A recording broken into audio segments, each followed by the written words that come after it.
옛날 옛적 번성하던 조선의 어느 도읍에 용골이라는 마을이 있었습니다.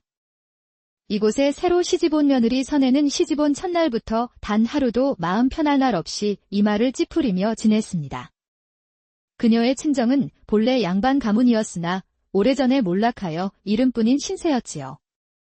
어찌하여 이런 자신에게 혼담이 들어왔을까 의아했지만 시집와 보니 그 이유를 뼈저리게 깨닫게 되었습니다. 자신처럼 절박한 처지가 아니고서는 도저히 시집올 사람이 없는 그야말로 엉망진창인 집안이었기 때문입니다. 사실 선혜가 이 집안의 며느리가 되는 과정부터가 순탄치 않았습니다. 혼담을 가져온 매파는 말했습니다. 선혜의 집안 형편은 볼품없지만 그녀가 고향에서 재색을 겸비한 미인으로 이름이 났기에 들어온 혼담이라고 말입니다. 가문을 일으킬 다시 없을 기회라 생각한 선혜는 필사적으로 이 혼담에 매달렸습니다. 좋아요. 그 집안으로 시집을 가겠습니다. 제 입이라도 하나 덜면 가난한 집안의 보탬이 될 것이고 양반 가문과 사돈을 맺으면 부모님께서도 끼니를 굶지는 않으시겠지요. 효심 깊은 선혜는 기회가 왔을 때 집안의 가난에서 벗어나야 한다고 굳게 마음먹었습니다. 그렇게 혼례 준비가 순조롭게 진행되는가 싶었지만 갑자기 신랑 측에서 혼담을 없던 일로 하자는 청천벽력 같은 소식이 들려왔습니다. 매파에게 연유를 물으니 신랑 될 사람은 선혜보다 나이가 어린 데다 아직도 생각과 행동이 어린아이 같아서 혼인에는 관심이 없고 더 놀고 싶다는 것이 이유였습니다. 참으로 말도 안 되는 변명이지만 이번 혼담을 놓치면 우리 집안은 영원히 가난에서 벗어날 수 없을지도 몰라.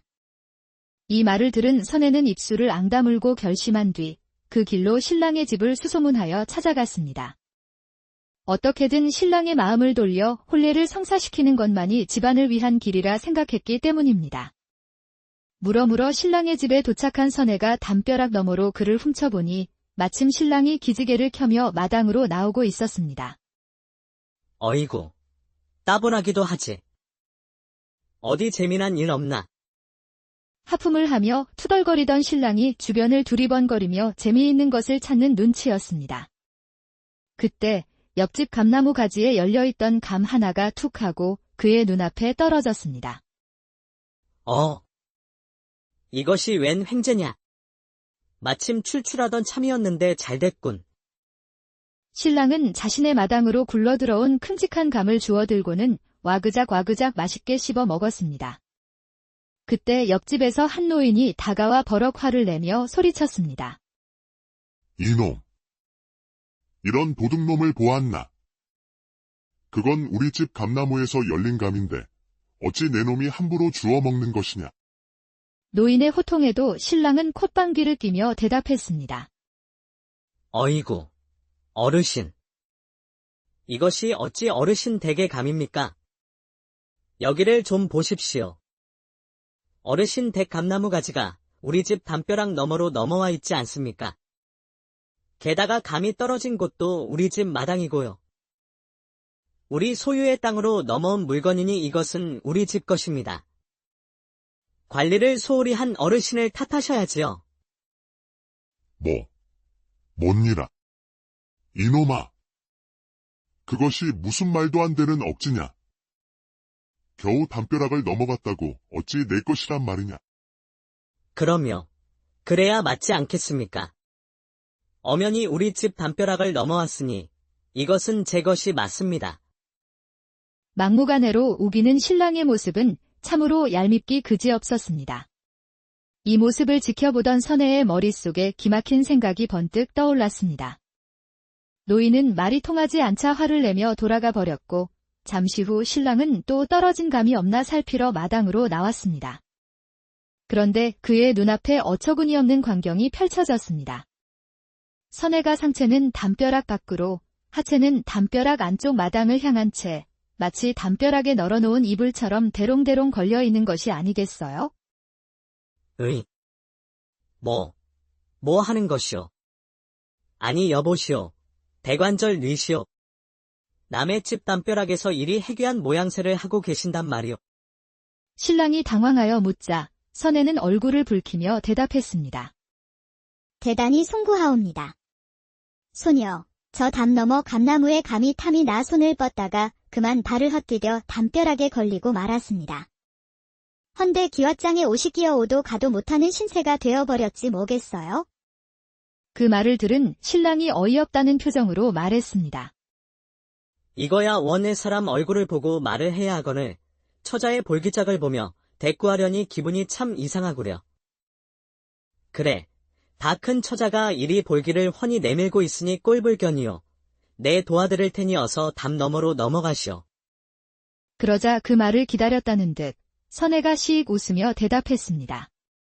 원래대로라면 그랬어야 했겠으나 이제는 그럴 수가 없는 노릇입니다.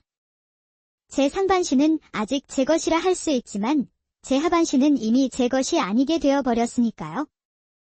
대체 무슨 뚱딴지 같은 소리를 하는 게요. 아니, 세상 천지에 상반신과 하반신의 주인이 다른 몸도 있어. 아까 전 이 집 도련님께서 말씀하시지 않았습니까? 이 담벼락을 넘어온 것은 모두 본인의 것이라고요. 그러니 도련님의 집 담벼락으로 넘어온 제 몸의 절반은 도련님의 소유가 된 것이랍니다. 그 말인즉슨 제 둔부를 취하여 처녀성을 가져간 것이나 다름없으니 부디 저와 혼례를 올리셔야만 하겠습니다. 설마 사내대장부가 본인이 취하여 순결을 앗아간 여인을 책임지지 않으려는 것은 아니시겠지요? 헉. 아니 그것이 무슨... 선혜의 말도 안 되는 소리에 신랑은 어처구니가 없어 입만 벙긋거렸습니다. 그러자 그녀는 울음을 터뜨리며 가져간 자신의 처녀성을 돌려달라며 큰 소리로 곡을 하기 시작했습니다. 소란을 듣고 나온 예비 시아버지가 자초지종을 듣고는 신랑에게 말했습니다. 그는 아들이 혼담에 찬물을 끼얹은 것이 못마땅하던 차에 이번 기회에 아들을 혼인시킬 수 있겠다 싶었던 것입니다. 본디 너와 혼례를 올리기로 혼담이 오고 간 여인이니 원래대로 혼담을 진행하는 것이 좋겠구나. 동네 사람들이 다 보는데 되도 않는 이목을 끌어 집안 체면을 깎아 먹어서야 쓰겠느냐. 신랑은 결국 아버지의 말을 따를 수밖에 없었고 그제야 선혜는 생글생글 웃으며 담벼락에서 내려왔습니다. 그럼 서방님, 혼례날 뵙겠사옵니다. 이리하여 선혜는 순간적인 기지를 발휘하여 물거품이 될 뻔했던 혼사를 성사시키고 이 집안의 며느리로 들어올 수 있게 되었습니다. 하지만 그런 소동까지 벌이며 시집와 보니 집안의 살림살이는 정말 말이 아니었습니다. 신랑은 나이가 찰대로 찼음에도 여전히 서당에나 다니며 되지도 않는 공부에 매달리는 척하는 나날을 보냈습니다. 그마저도 글 공부하는 날은 양반이었지요. 대부분은 동네 어린아이들과 어울려 쏘다니느라 집안 형편에는 관심도 없었습니다. 어찌나 철이 없는지 신랑의 옷소매에는 코를 훔친 자국이 가득해 빳빳하게 풀이라도 먹인 듯 반들거릴 지경이었습니다. 게다가 온종일 밖에서 뒹군 탓의 옷은 늘 흙투성이었고 빨랫감은 사흘이 멀다 하고 산더미처럼 쌓였습니다. 어이구, 못 산다. 못 살아. 창피해서라도 열심히 빨아서 귀공자처럼 입혀놓으면 뭘 하나. 하루 이틀이면 또 저 꼴로 들어올 텐데. 선혜는 자신이 사내와 사는 것인지 12살 먹은 아이와 사는 것인지 분간이 되지 않을 지경이었습니다. 하긴 누굴 탓하겠어. 이런 줄도 모르고 시집 오겠다고 담벼락에서 그런 망측한 짓까지 했으니 자업자득이지. 내 잘못이 크다. 커. 하지만 이런 것쯤은 견딜 만했습니다. 신랑의 가장 큰 문제는 따로 있었지요. 바로 부부 사이의 문제였습니다. 시아버지는 선혜가 들어오자마자 떡두꺼비 같은 손주를 낳아달라고 닥달했습니다. 하지만 하늘을 봐야 별을 따는 법이 철없는 신랑에게는 아내에게 전혀 관심이 없었으니까요. 밤만 되면 낮 동안 싸돌아다닌 피로에 그대로 골아떨어져 코만 드르렁드르렁 골며 자기 일수였습니다. 어이구, 이 인간아. 아버님께서 손주를 얼마나 기다리는지 알기나 하는 거야? 허구한 날 밖으로만 나돌고 밤만 되면 아내인 나는 뒷전이니 정을 붙일 수가 없구나. 한시 바삐 후사를 도모해야 할 텐데 야속한 신랑의 모습에 선혜는 그의 허리춤으로 슬그머니 손을 가져다 대며 중얼거렸습니다. 그러자 신랑이 슬쩍 몸을 선혜 쪽으로 돌리는 것이 아니겠어요? 어머나, 서방님. 혹시 제 마음에 응하시겠다는 뜻인가요? 기대치 않던 기회에 선혜는 얼씨구나 하며 후다닥 준비를 마쳤습니다. 그래요, 서방님.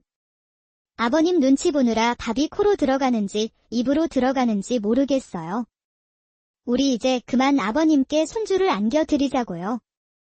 선혜가 신이 나서 신랑의 이불 속으로 들어가려는데 그가 갑자기 벌떡 상체를 일으켰습니다. 어이쿠. 간밤에 물을 너무 마셨나? 이거 한시가 급하다. 급해. 신랑은 엉금엉금 기어가 문을 박차고 나가더니 해우소에서 시원스레 보리를 보는 것이었습니다. 뭐야? 그럼 신호를 준 게 아니라 뒷간 가려고 일어난 거였어? 어휴, 저 왼수. 한창 무르익던 분위기를 다 깨버린 신랑의 모습에 선혜의 표정이 일그러졌습니다. 하지만 아직 기회는 있다 여긴 선혜는 신랑이 다시 방으로 들어오자 화사한 표정으로 말했습니다. 저기 서방님. 기왕 잠이 깨신 김에 우리 오늘 밤은 미뤄둔 일에 관심을 좀 가져보는 것이 어떻겠사옵니까? 말을 마친 선혜가 요염하게 웃으며 신랑의 손을 잡아 끌며 은근한 눈치를 주었습니다. 임자. 이 밤중에 무슨 행패요? 내 지금 몹시 고단하니 나를 좀 내버려 두시오. 신랑은 매정하게 선혜의 손을 뿌리치고는 털썩 자리에 누워 이불을 뒤집어써 버렸습니다. 선혜가 기가 막혀 아무 말도 못하는 사이 신랑은 이내 드르렁드르렁 코를 골기 시작했습니다. 잠이 오냐? 잠이 와. 아주 답답한 건 매번 나뿐이지. 내가 아주 속이 터져서 죽어. 흥이 깨져버린 선혜는 주먹으로 제 가슴을 퉁퉁 치며 거칠게 누워 이불을 덮어버렸습니다. 이리 시원찮으니 시댁 식구라도 마음 기댈 곳이 있으면 좋았겠지만 시댁 역시 마찬가지였습니다. 시어머니는 본 적도 없고 양반 행세만 하는 시아버지뿐이었지요. 그 시아버지는 3대 독자 아들이 무슨 짓을 해도 그저 감싸고 돌기만 바빴습니다. 물려받은 재산도 있었지만 돌보는 이가 없어 매년 팔아치우다 보니 이제는 알거지가 될 판이었습니다. 그럼에도 시아버지는 허울뿐인 양반 행세를 멈출 생각이 없었습니다. 아가, 잘 들어두어라. 내 시험이 될 사람은 살림하는 능력이 부족하여 내 진작에 소박을 주고 내쫓았으니 그리 알고 내가 이 집안을 힘껏 보필하도록 하여라. 알겠느냐? 예, 아버님. 힘닿는 데까지 노력하겠사옵니다. 선혜는 어떻게든 시아버지를 설득해 가세를 일으킬 방법을 찾으려 했지만 속위에 경 읽기였습니다. 어느 날 서당에서 돌아온 신랑이 말했습니다. 아버지, 다녀왔습니다. 저 학동들이랑 동구 밖에서 좀 놀다 올게요. 임자, 이따 만난 참이나 좀 만들어줘. 오냐? 그래. 사내라면 모름지기 세상을 한눈에 담을 기상도 필요한 법이지. 가서 대장부답게 기상을 펼치고 오너라. 까맣게 타들어가는 선혜의 속도 모르고 신랑은 해맑게 인사하고는 밖으로 나가버렸습니다. 시아버지는 그런 아들을 사랑방에 앉아 헛기침을 하며 배웅해줄 뿐이었습니다. 그야말로 환장의 부자지간이었지요. 참으로 실성할 노릇이로구나.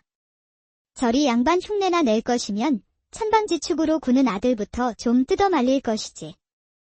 선혜는 지끈거리는 머리를 부여잡고 부엌으로 들어갔습니다. 잠시 후 마당에서 소란스러운 기척이 들려내다 보니 시아버지가 오가는 선비들을 죄다 끌어모아 술상을 차리라 소리치고 있었습니다. 얘야, 술상 좀 차려오너라. 없는 살림을 거덜낼 기세로 이것저것 차려내라고 하는 것이 아니겠어요. 저렇게 쓸데없이 사람들을 불러 모아 곳간만 축내고 있으니 한숨이 마를 날이 없구나. 저리 체면치레에만 눈이 멀어 흥청망청이니 이대로 방관하다가는 필시 큰일이 나고 말리라. 안 되겠다. 지금부터라도 정신을 똑바로 차리고 이 썩어 빠진 군상들을 뜯어고 쳐야겠어. 우선 저 시아버지의 양반 노름부터 손을 봐야겠다. 굳은 결심을 한 선혜의 눈에서 결의에 찬 빛이 뿜어져 나오는 듯했습니다. 그 후로도 선혜는 밤에는 삭바느질을 하고 낮에는 남의 집빨래를 해주며 푼돈을 벌었지만 밑 빠진 독에 물 붓기였습니다. 곳간의 쌀은 거의 바닥났고 전답도 대부분 팔아치워 이제는 내일의 끼니를 걱정할 처지가 되었습니다. 그러던 어느 날 또다시 시아버지가 늑수그레한 선비 한 명을 데리고 집으로 들어왔습니다. 얘야, 손님 오셨다. 가서 술상 좀 내오너라. 오늘이야말로 결판을 낼 날임을 직감한 선혜가 대답했습니다. 네, 알겠습니다. 아버님. 그녀는 부엌에 남은 재료를 싹싹 긁어모아 겨우 한 상을 차려낸 뒤 술상을 들고 방으로 들어갔습니다. 아버님, 여기 술상 봐왔습니다. 오냐, 내려놓고 나가보거라. 시아버지를 물끄러미 바라보던 선혜는 자신의 안방으로 들어가 바느질용 가위를 집어 들었습니다. 이글거리는 눈빛으로 다시 손님방으로 들어선 그녀는 비통한 목소리로 말했습니다. 손님으로 오신 선비님, 차린 것이 변변찮아 참으로 송구하옵니다.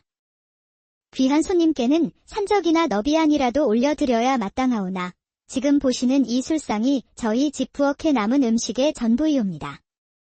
내일부터 저희는 당장 끼니를 걱정해야 할 판이지요. 허나 걱정 마십시오, 아버님. 이 며느리가 있지 않습니까? 말을 마친 선혜는 품에서 가위를 꺼내 들더니 자신의 길고 검은 머리카락을 서걱서걱 잘라내기 시작했습니다. 눈앞에 펼쳐진 기이한 광경에 시아버지와 손님 선비는 얼굴이 새파랗게 질려 입만 떡 벌리고 있었습니다. 아니, 며느라가. 아무리 그래도 그렇지. 부모님이 물려주신 귀한 머리카락을 어찌. 시아버지가 덜덜 떨며 말하자 선혜는 의기양양한 표정으로 대답했습니다. 걱정 마시지요, 아버님. 제가 이 머리카락을 팔아 술과 고기를 마련하겠습니다. 이것이면 얼마 가는 손님 대접을 할 수 있겠지요. 여인의 머리카락을 가채 장식으로 쓰면 값을 5배는 더 쳐준다 하더군요. 제 머리카락 정도면 넉넉한 금액을 받아올 수 있을 것이옵니다. 사랑방에 앉아 이 모든 것을 지켜보던 손님 선비는 싸늘한 침묵만 지킬 뿐이었습니다. 제 머리카락을 잘라 손님상을 차리겠다는 며느리의 눈빛이 어찌나 살벌하던지 그는 마른 침만 꿀꺽 삼켰습니다. 이윽고 손님 선비가 슬금슬금 일어나며 시아버지에게 말했습니다. 저기 이보게. 이제 슬슬 일어나 봐야겠네? 생각해보니 급한 일이 있었지 뭔가. 이 음식과 술은 먹은 셈치겠네? 그럼 나는 이만 돌아가 보겠네? 그는 가위를 쥔 채 서슬퍼렇게 앉아있는 선혜를 피해 달아나듯 집으로 돌아가 버렸습니다. 덩그러니 혼자 남은 시아버지는 선혜의 눈치를 살피며 말했습니다. 저기, 얘야. 내 마음은 잘 알았으니 일단 그 가위 좀 내려놓으려무나. 내 앞으로 다시는 저들을 집에 부르거나 술상을 차리라 하지 않을 테니. 혼쭐이 난 시아버지의 말에 선혜는 가위를 내려놓고 입을 열었습니다. 아버님, 우리 집안을 일으키려면 어쩔 수 없습니다. 이대로는 가세와 위신 모두 한 줌의 재로 변할 것입니다. 제 잘린 머리카락이 오늘부터 우리 집안을 일으켜 세울 초석이 될 것이오니 저만 믿고 따라주십시오.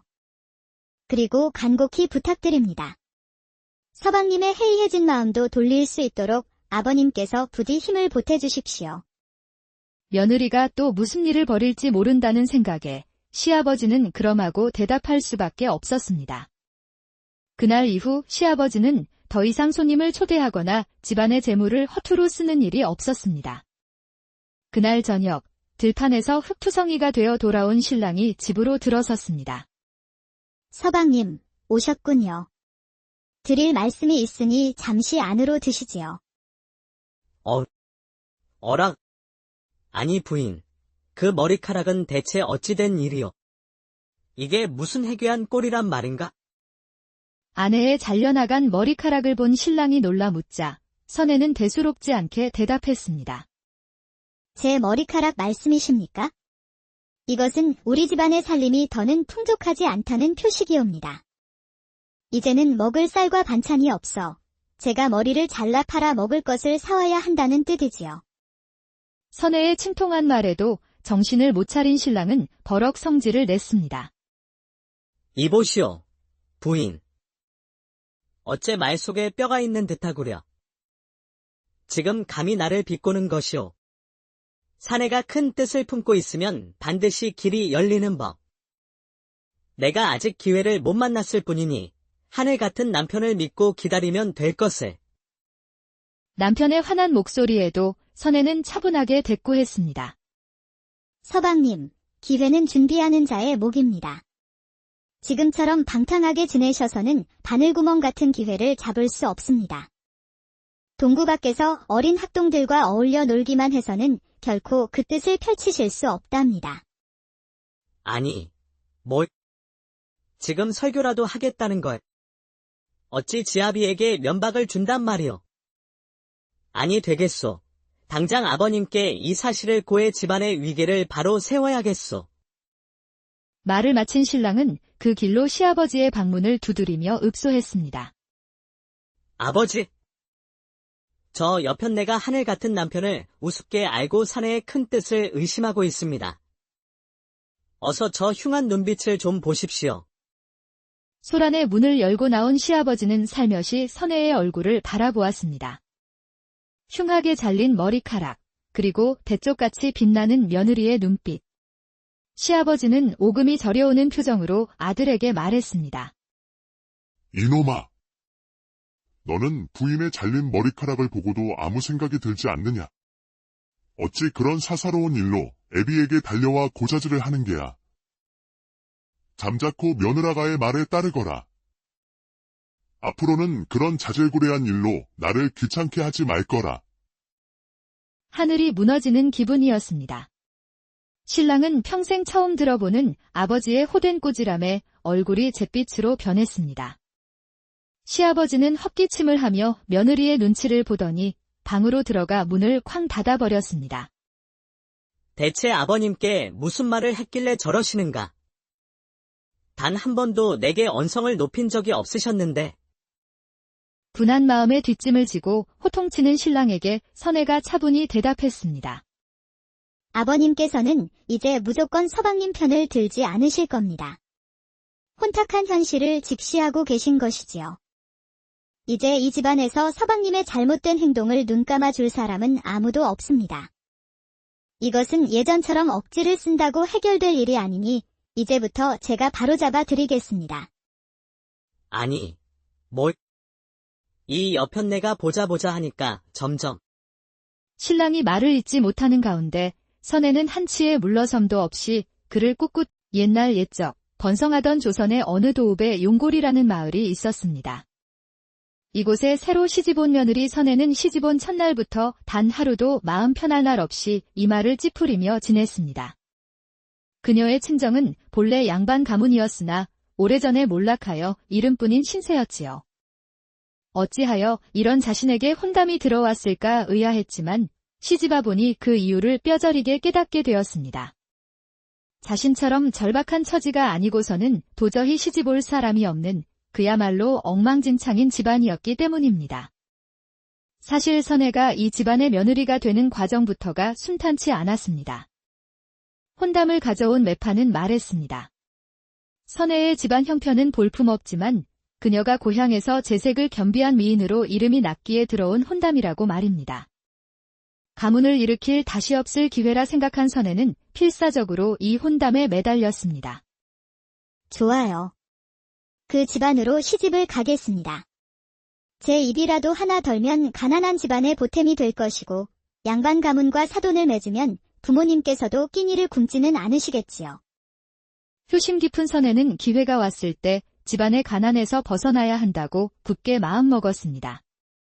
그렇게 혼례 준비가 순조롭게 진행되는가 싶었지만 갑자기 신랑 측에서 혼담을 없던 일로 하자는 청천벽력 같은 소식이 들려왔습니다. 매파에게 연유를 물으니 신랑 될 사람은 선혜보다 나이가 어린 데다 아직도 생각과 행동이 어린아이 같아서 혼인에는 관심이 없고 더 놀고 싶다는 것이 이유였습니다. 참으로 말도 안 되는 변명이지만 이번 혼담을 놓치면 우리 집안은 영원히 가난에서 벗어날 수 없을지도 몰라. 이 말을 들은 선혜는 입술을 앙다물고 결심한 뒤 그 길로 신랑의 집을 수소문하여 찾아갔습니다.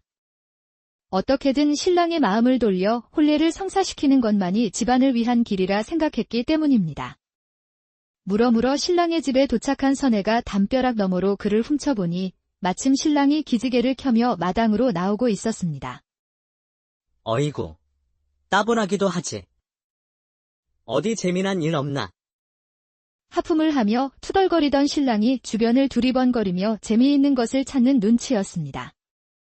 그때 옆집 감나무 가지에 열려있던 감 하나가 툭 하고 그의 눈앞에 떨어졌습니다. 이것이 웬 횡재냐? 마침 출출하던 참이었는데 잘됐군. 신랑은 자신의 마당으로 굴러들어온 큼직한 감을 주워들고는 와그작 맛있게 씹어 먹었습니다. 그때 옆집에서 한 노인이 다가와 버럭 화를 내며 소리쳤습니다. 이놈! 이런 도둑놈을 보았나? 그건 우리 집 감나무에서 열린 감인데 어찌 내 놈이 함부로 주워 먹는 것이냐? 노인의 호통에도 신랑은 콧방귀를 뀌며 대답했습니다. 어이구, 어르신. 이것이 어찌 어르신 댁의 감입니까? 여기를 좀 보십시오. 어르신 댁 감나무 가지가 우리 집 담벼락 너머로 넘어와 있지 않습니까? 게다가 감이 떨어진 곳도 우리 집 마당이고요. 우리 소유의 땅으로 넘어온 물건이니 이것은 우리 집 것입니다. 관리를 소홀히 한 어르신을 탓하셔야지요. 뭔일아? 이놈아! 그것이 무슨 말도 안 되는 억지냐? 겨우 담벼락을 넘어갔다고 어찌 내 것이란 말이냐? 그럼요. 그래야 맞지 않겠습니까? 엄연히 우리 집 담벼락을 넘어왔으니 이것은 제 것이 맞습니다. 막무가내로 우기는 신랑의 모습은 참으로 얄밉기 그지없었습니다. 이 모습을 지켜보던 선혜의 머릿속에 기막힌 생각이 번뜩 떠올랐습니다. 노인은 말이 통하지 않자 화를 내며 돌아가 버렸고 잠시 후 신랑은 또 떨어진 감이 없나 살피러 마당으로 나왔습니다. 그런데 그의 눈앞에 어처구니 없는 광경이 펼쳐졌습니다. 선혜가 상체는 담벼락 밖으로, 하체는 담벼락 안쪽 마당을 향한 채 마치 담벼락에 널어놓은 이불처럼 대롱대롱 걸려있는 것이 아니겠어요? 뭐 하는 것이오? 아니 여보시오, 대관절 뉘시오. 남의 집 담벼락에서 이리 해괴한 모양새를 하고 계신단 말이오. 신랑이 당황하여 묻자 선혜는 얼굴을 붉히며 대답했습니다. 대단히 송구하옵니다. 소녀, 저 담 너머 감나무에 감이 탐이 나 손을 뻗다가 그만 발을 헛디뎌 담벼락에 걸리고 말았습니다. 헌데 기왓장에 옷이 끼어 오도 가도 못하는 신세가 되어버렸지 뭐겠어요? 그 말을 들은 신랑이 어이없다는 표정으로 말했습니다. 이거야 원의 사람 얼굴을 보고 말을 해야 하거늘 처자의 볼기짝을 보며 대꾸하려니 기분이 참 이상하구려. 그래, 다 큰 처자가 이리 볼기를 훤히 내밀고 있으니 꼴불견이요. 내 도와드릴 테니 어서 담 너머로 넘어가시오. 그러자 그 말을 기다렸다는 듯 선혜가 씩 웃으며 대답했습니다. 원래대로라면 그랬어야 했겠으나 이제는 그럴 수가 없는 노릇입니다. 제 상반신은 아직 제 것이라 할 수 있지만 제 하반신은 이미 제 것이 아니게 되어버렸으니까요. 대체 무슨 뚱딴지 같은 소리를 하는 게요. 아니, 세상 천지에 상반신과 하반신의 주인이 다른 몸도 있어. 아까 전 이 집 도련님께서 말씀하시지 않았습니까? 이 담벼락을 넘어온 것은 모두 본인의 것이라고요. 그러니 도련님의 집 담벼락으로 넘어온 제 몸의 절반은 도련님의 소유가 된 것이랍니다. 그 말인즉슨 제 둔부를 취하여 처녀성을 가져간 것이나 다름없으니 부디 저와 혼례를 올리셔야만 하겠습니다. 설마 사내대장부가 본인이 취하여 순결을 앗아간 여인을 책임지지 않으려는 것은 아니시겠지요? 헉. 아니 그것이 무슨... 선혜의 말도 안 되는 소리에 신랑은 어처구니가 없어 입만 벙긋거렸습니다. 그러자 그녀는 울음을 터뜨리며 가져간 자신의 처녀성을 돌려달라며 큰 소리로 곡을 하기 시작했습니다. 소란을 듣고 나온 예비 시아버지가 자초지종을 듣고는 신랑에게 말했습니다. 그는 아들이 혼담에 찬물을 끼얹은 것이 못마땅하던 차에 이번 기회에 아들을 혼인시킬 수 있겠다 싶었던 것입니다. 본디 너와 혼례를 올리기로 혼담이 오고 간 여인이니 원래대로 혼담을 진행하는 것이 좋겠구나. 동네 사람들이 다 보는데 되도 않는 이목을 끌어 집안 체면을 깎아 먹어서야 쓰겠느냐. 신랑은 결국 아버지의 말을 따를 수밖에 없었고 그제야 선혜는 생글생글 웃으며 담벼락에서 내려왔습니다. 그럼 서방님, 혼례날 뵙겠사옵니다. 이리하여 선혜는 순간적인 기지를 발휘하여 물거품이 될 뻔했던 혼사를 성사시키고 이 집안의 며느리로 들어올 수 있게 되었습니다. 하지만 그런 소동까지 벌이며 시집와 보니 집안의 살림살이는 정말 말이 아니었습니다. 신랑은 나이가 찰대로 찼음에도 여전히 서당에나 다니며 되지도 않는 공부에 매달리는 척하는 나날을 보냈습니다. 그마저도 글 공부하는 날은 양반이었지요. 대부분은 동네 어린아이들과 어울려 쏘다니느라 집안 형편에는 관심도 없었습니다.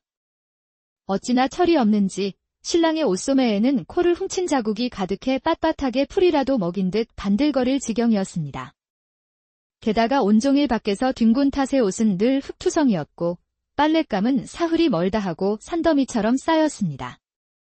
어이구, 못 산다. 못 살아. 창피해서라도 열심히 빨아서 귀공자처럼 입혀놓으면 뭘 하나. 하루 이틀이면 또 저 꼴로 들어올 텐데. 선혜는 자신이 사내와 사는 것인지 12살 먹은 아이와 사는 것인지 분간이 되지 않을 지경이었습니다. 하긴 누굴 탓하겠어. 이런 줄도 모르고 시집 오겠다고 담벼락에서 그런 망측한 짓까지 했으니 자업자득이지. 내 잘못이 크다. 커. 하지만 이런 것쯤은 견딜 만했습니다. 신랑의 가장 큰 문제는 따로 있었지요. 바로 부부 사이의 문제였습니다. 시아버지는 선혜가 들어오자마자 떡두꺼비 같은 손주를 낳아달라고 닥달했습니다. 하지만 하늘을 봐야 별을 따는 법이 철없는 신랑에게는 아내에게 전혀 관심이 없었으니까요. 밤만 되면 낮 동안 싸돌아다닌 피로에 그대로 골아떨어져 코만 드르렁드르렁 골며 자기 일수였습니다.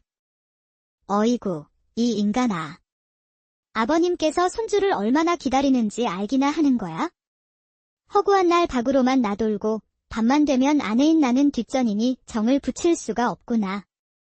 한시 앞뒤 후사를 도모해야 할 텐데 야속한 신랑의 모습에 선혜는 그의 허리춤으로 슬그머니 손을 가져다 대며 중얼거렸습니다. 그러자 신랑이 슬쩍 몸을 선혜 쪽으로 돌리는 것이 아니겠어요?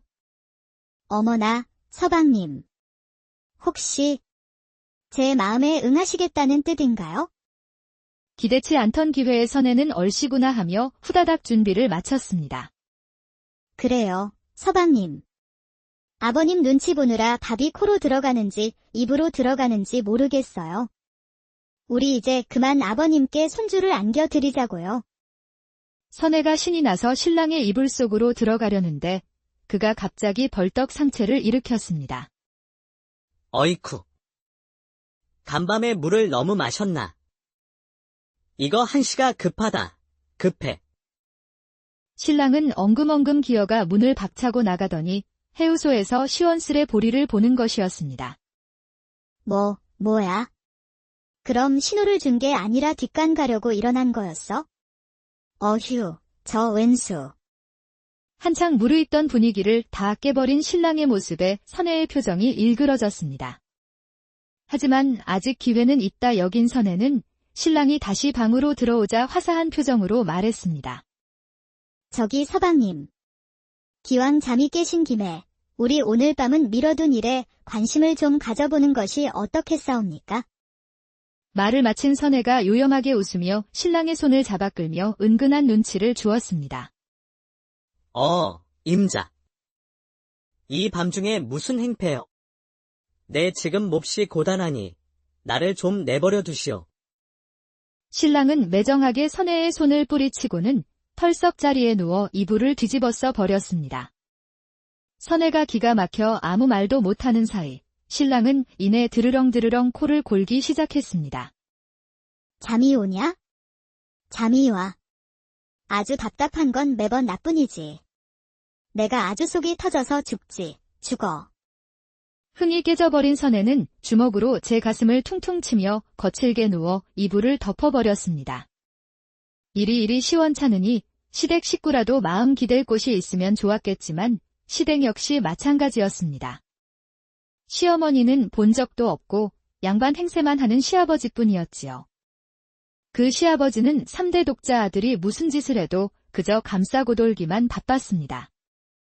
물려받은 재산도 있었지만 돌보는 이가 없어 매년 팔아치우다 보니 이제는 알거지가 될 판이었습니다.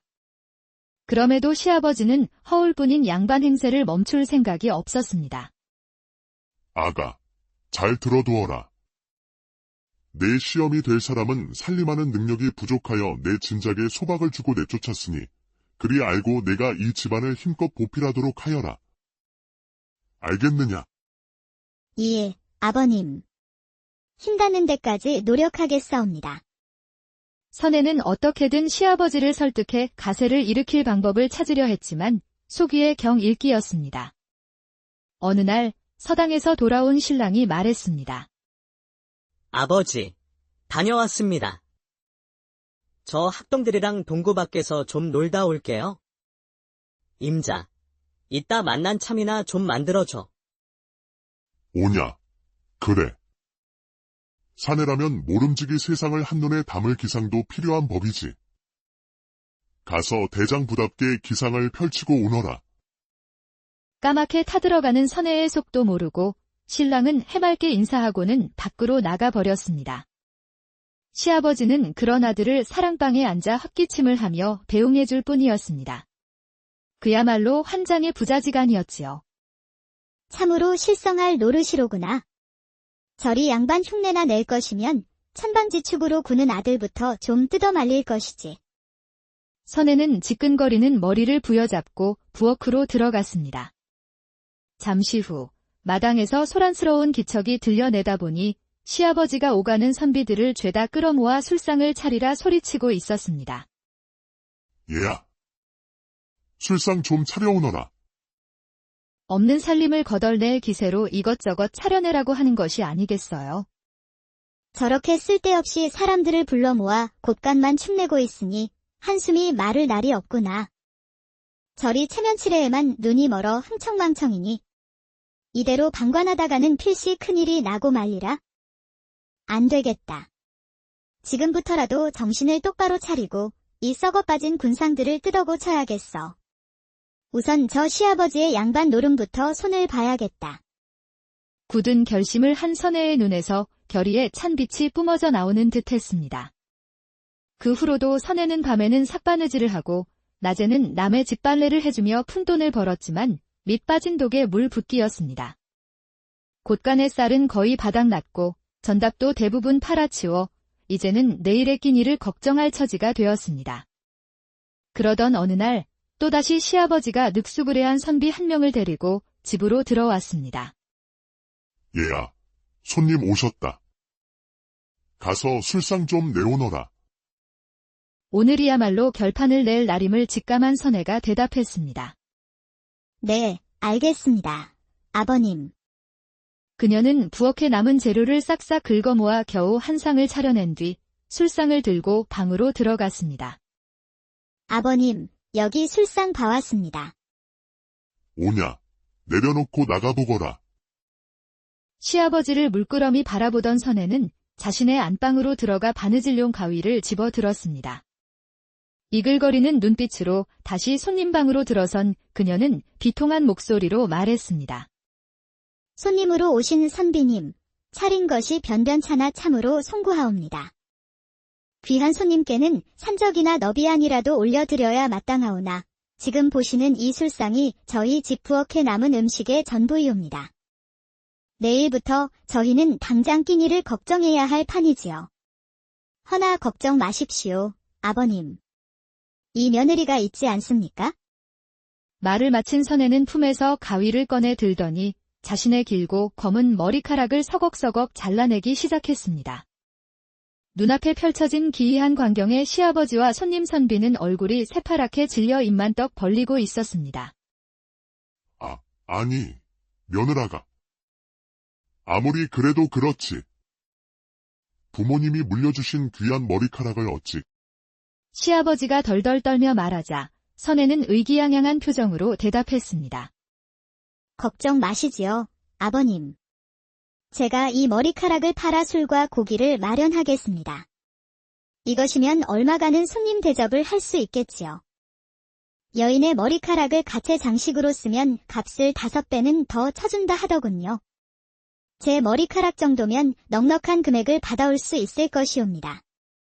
사랑방에 앉아 이 모든 것을 지켜보던 손님 선비는 싸늘한 침묵만 지킬 뿐이었습니다. 제 머리카락을 잘라 손님상을 차리겠다는 며느리의 눈빛이 어찌나 살벌하던지 그는 마른 침만 꿀꺽 삼켰습니다. 이윽고 손님 선비가 슬금슬금 일어나며 시아버지에게 말했습니다. 저기 이보게. 이제 슬슬 일어나 봐야겠네? 생각해보니 급한 일이 있었지 뭔가. 이 음식과 술은 먹은 셈치겠네? 그럼 나는 이만 돌아가 보겠네? 그는 가위를 쥔 채 서슬퍼렇게 앉아있는 선혜를 피해 달아나듯 집으로 돌아가 버렸습니다. 덩그러니 혼자 남은 시아버지는 선혜의 눈치를 살피며 말했습니다. 저기, 얘야. 내 마음은 잘 알았으니 일단 그 가위 좀 내려놓으려무나. 내 앞으로 다시는 저들을 집에 부르거나 술상을 차리라 하지 않을 테니. 혼쭐이 난 시아버지의 말에 선혜는 가위를 내려놓고 입을 열었습니다. 아버님, 우리 집안을 일으키려면 어쩔 수 없습니다. 이대로는 가세와 위신 모두 한 줌의 재로 변할 것입니다.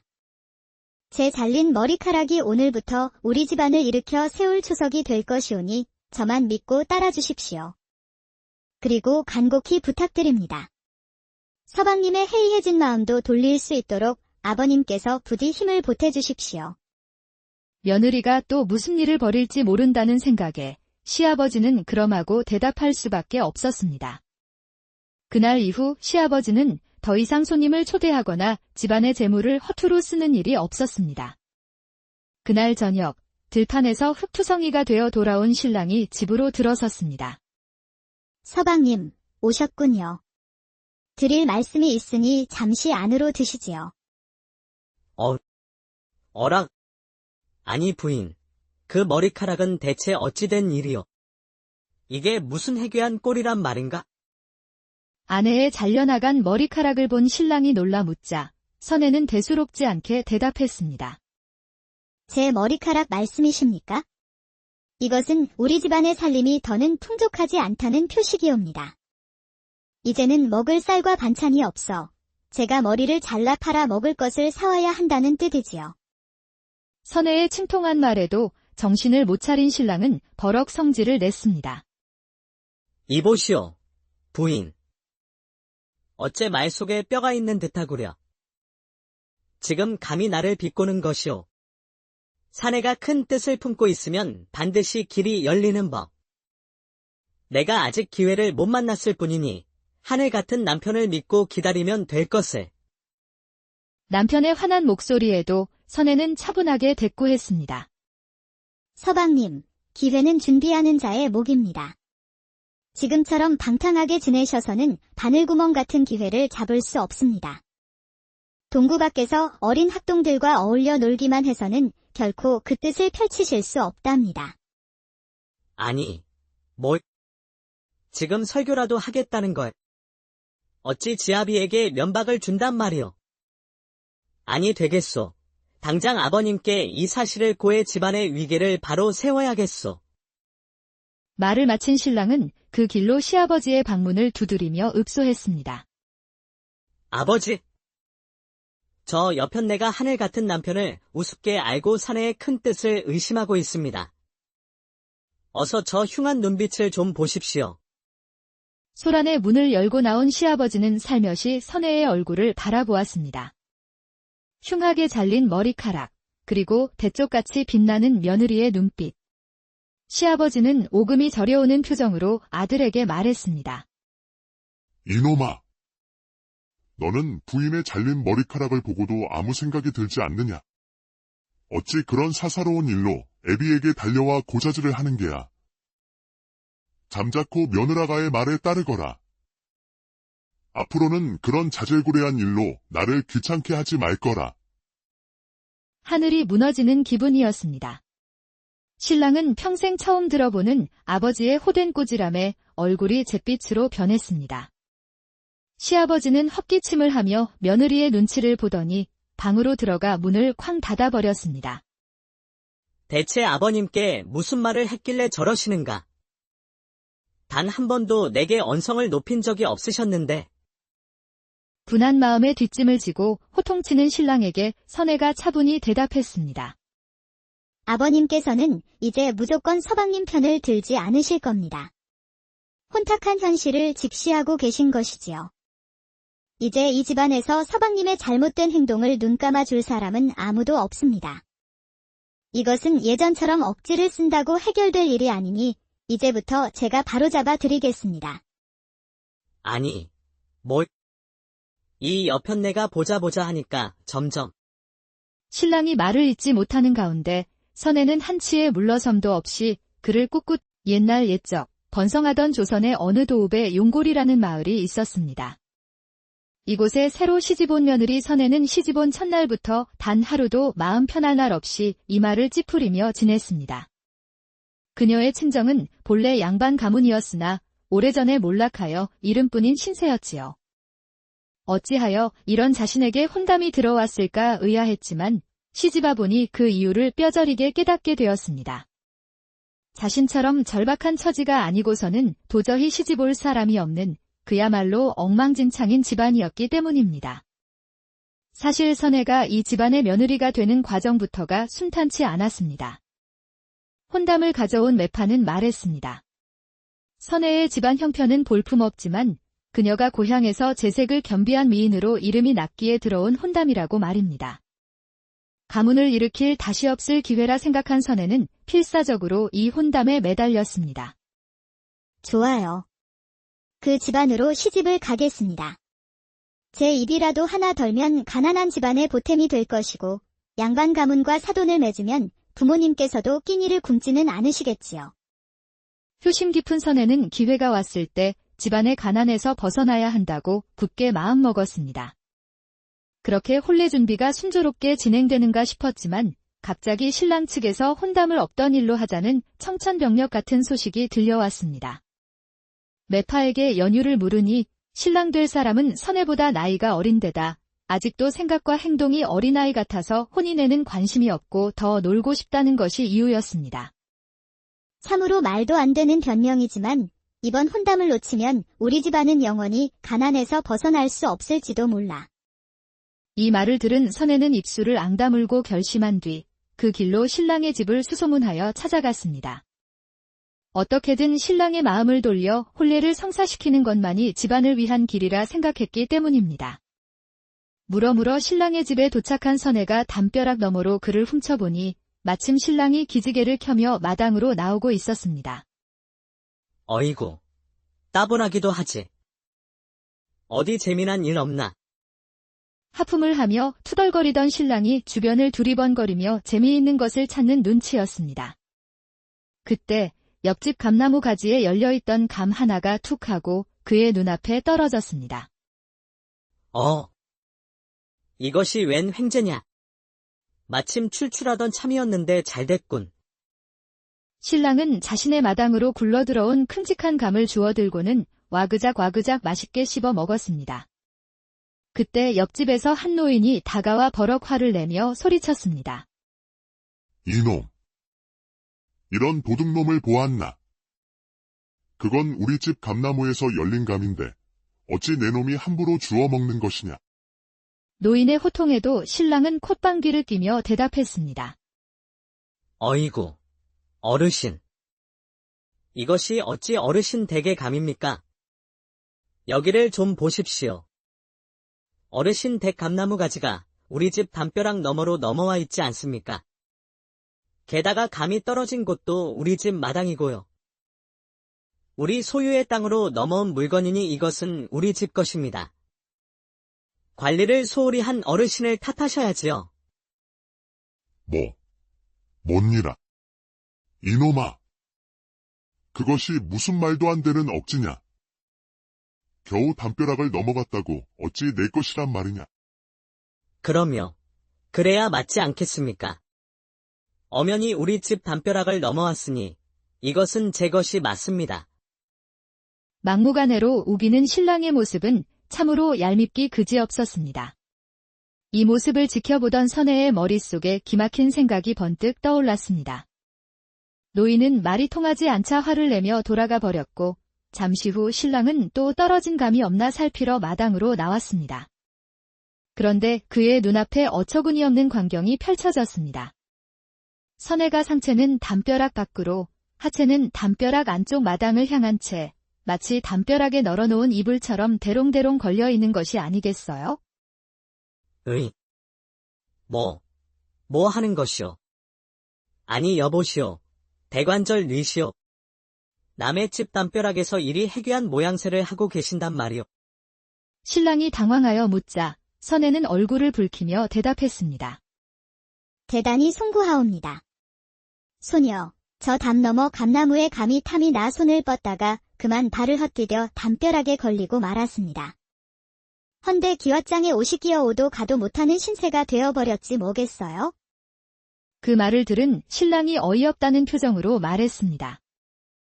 이거야 원의 사람 얼굴을 보고 말을 해야 하거늘 처자의 볼기짝을 보며 대꾸하려니 기분이 참 이상하구려. 그래, 다 큰 처자가 이리 볼기를 훤히 내밀고 있으니 꼴불견이요. 내 도와드릴 테니 어서 담 너머로 넘어가시오. 그러자 그 말을 기다렸다는 듯 선혜가 씩 웃으며 대답했습니다. 원래대로라면 그랬어야 했겠으나 이제는 그럴 수가 없는 노릇입니다. 제 상반신은 아직 제 것이라 할 수 있지만 제 하반신은 이미 제 것이 아니게 되어버렸으니까요. 대체 무슨 뚱딴지 같은 소리를 하는 게요. 아니, 세상 천지에 상반신과 하반신의 주인이 다른 몸도 있어.